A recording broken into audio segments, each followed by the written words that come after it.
Hello and अस्सलाम वालेकुम guys, कैसे हैं आप लोग। उम्मीद है आप लोग सब खैरियत से होंगे। Welcome to my channel. आज हम बनाने जा रहे हैं प्याज वाले पकोड़े जो बहुत ही मज़ेदार खस्ता बनते हैं। बहुत ही मज़ा आने वाला है आपको। इस रेसिपी को आप ज़रूर ट्राई करें।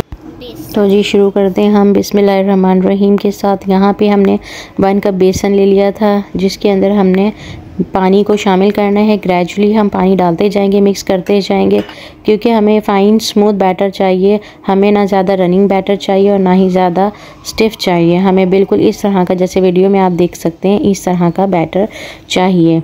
इसके बाद हम अपने स्पाइसेस शामिल कर लेंगे, जिसमें मैंने ज़ीरा, नमक, हल्दी, red chilli powder, red chilli crushed, अजवाइन पिंच डाली थी और इसको अच्छे से मिक्स कर लिया था। बहुत से लोग बेकिंग सोडा भी यूज़ करते हैं, मैं नहीं करती। आपने डालना हो तो ऑप्शन है, आप डाल सकते हैं, लेकिन बगैर डाले भी आप लोग ये ट्राई करेंगे तो बहुत क्रिस्पी बनने वाले हैं, ताकि आप जब बाद में भी इसको खाएं तो वही टेस्ट आए जो कि आपको आना चाहिए।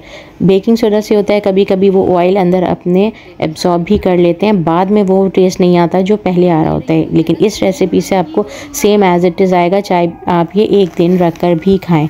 तो यहाँ पे जी देख लें आप लोग, मैंने सारी चीज़ें मिक्स कर ली थी। प्याज काट के डाला था, हरी मिर्चें बारीक काट ली थी, धनिया डाल दिया था। यहाँ पे जी हमने तेल गरम करते ही अपने पकौड़े को, बैटर को डाल देना है और इसको हमने तब तक फ्राई करना है जब तक ये गोल्डन कलर में नहीं आ जाते। मीडियम टू लो फ्लेम पे आप इसको फ्राई करें।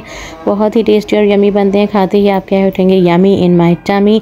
तो जी अगर आपने अभी मेरे चैनल को सब्सक्राइब नहीं किया है तो सब्सक्राइब करें, लाइक करें, कमेंट करें और शेयर भी करें। इस वीडियो का लिंक आपको डिस्क्रिप्शन बॉक्स में मिल जाएगा। वीडियो बहुत डिटेल से बनाई जाती है, वीडियो को स्किप मत किया करें, एंड तक देखा करें ताकि आप फॉलो स्टेप बाय स्टेप कर सकें।